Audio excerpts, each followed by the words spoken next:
Hi everyone, Dave here from the Ride Forever team again. This week we took a bit of a different approach to what we're doing. We asked you guys to send questions to us. Some great engagement, some great questions came through, and I've got my iPad here, so we'll go through some of those questions and see if I can answer them for you. So it was very cool. We had 95 comments on our questions. So let's see what we got. So Russell Adams asked, what's the number one thing you can do to keep ourselves safe? Wear our gear, keep up with traffic, check out bikes regularly, practice riding. There's a couple of good options there actually. I think that practice riding is always going to be a great one. Signing up for the Ride Forever program is going to help. Be obvious. That's being obvious about what you're doing and what your intentions are while you're out riding, so other road users can get a handle of what you're supposed to be doing. James Sacco. When a car cuts you off, which mirror should you punch off, left or right?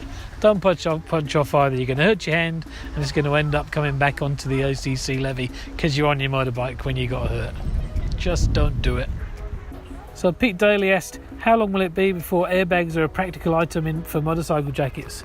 It's a good question, Peter. We're starting to see them coming down, feeding down through the system from MotoGP. They are pretty expensive, but they are out there. Supply and demand is what's going to really make it happen. For Finlo Quail, lane splitting, yes, no, or why? And why? It's not something that is entirely legal. However, if you do want to have a go, check out the PDF that we've got prepared. We'll put a link down below in the comments field. Joel Walton asked, I hope you're wearing your glasses. Yes, I am. Not anymore though. David Thomas Healy said, riding problems crop up when you ride beyond your level of experience. Practice getting to know your bike is best way to build confidence and as well as skill.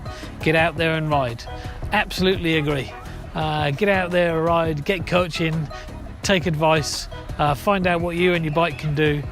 Just get out there. Any experience that you can get is good experience, in my opinion.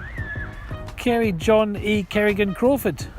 Why are motorcycle learners restricted to size brake horsepower when a learner driver can drive any sized motor car? Well, it's all to do, I guess, with the way that the system's linked. It's a question for NZTA, but what I can tell you is that we can see a direct correlation between much larger CC motorbikes and high injury crashes. So, end of the day, if we restrict learners to a smaller motorbike, less severe injuries. And while you're learning, that's got to be the best option. John Dean, I'm trying to get some time on the track to work on my riding technique. Any idea who it might be in Christchurch? Dan Ormsby. Rachel Taylor, I know that finger wag. Me too, good to see you, buddy. Dale Glover. When are ACC going to fund some training for unsealed surfaces? I know a lot of riders totally freak out when coming across these hazards. Probably no surprise to get this question from me. Hey Dave. Dale, you're right. We've spoken about this a couple of times. Ride Forever doesn't provide off-road specific courses. However, if you know of some areas where there's gravel on the road, like we've talked about before, long stretches of gravel like down in the South Island, then there's no issue with you talking to the provider and saying this is the area that you'd like to go to, so that you can get some practice and get some training dealing with those situations. Andrew Judy Young looks like he should ride a four-wheeler. I've got a four-wheeler. It's called a car. Prefer my V-Strom though. Put my glasses back on. Glen Horrocks. When are they going to add a lower barrier to roadside barriers so motorcyclists don't go through a cheese grater when they take a slide?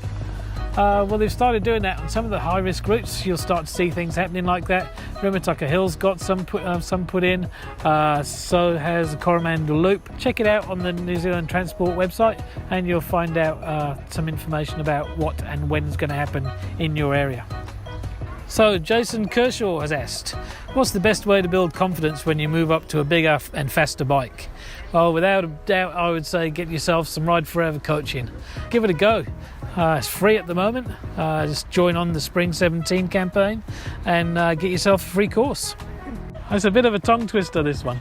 If flashing or flickering white auxiliary lights on the front of our bikes would make us safer by making us more noticeable in traffic, and if there's international research to back this up, would ACC consider petitioning the government to permit this on motorcycles? Well, Terry will be really pleased to see you've asked that question. Currently the legislation says that you can't use them.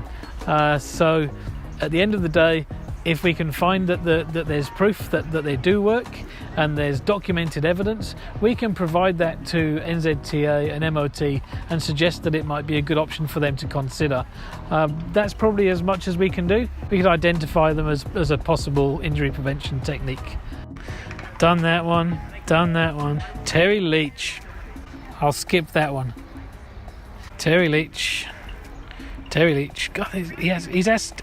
Terry, you've answered every single question. People are going to think you're working for me.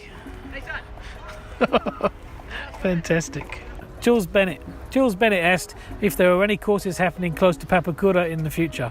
Well, if you have a look, we provided a link for you, Jules.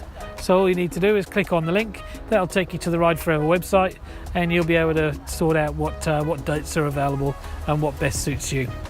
Thanks everybody for being involved. Remember to check out our website, stay involved in what we're doing, and stay shiny side up. See you next time.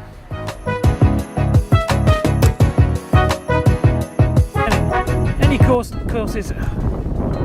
It's the wind. I can hear it going to be in the mic, like that.